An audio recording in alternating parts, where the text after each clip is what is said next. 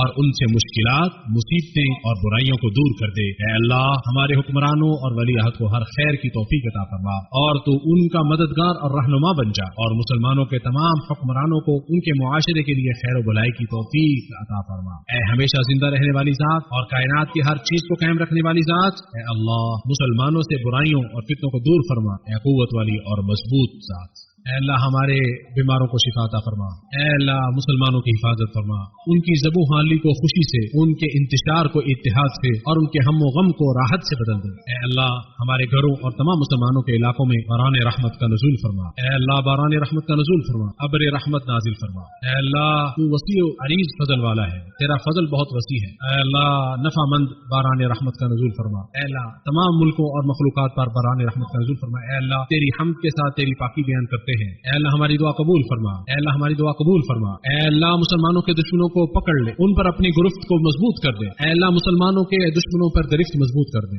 اے اللہ، ان کی شرارتوں سے اور ان کے مکر و فریب سے مسلمانوں کو محفوظ فرما۔ ہماری آخری دعا یہ ہے کہ تمام کی تمام تعریفیں اللہ رب العالمین کے لیے ہیں۔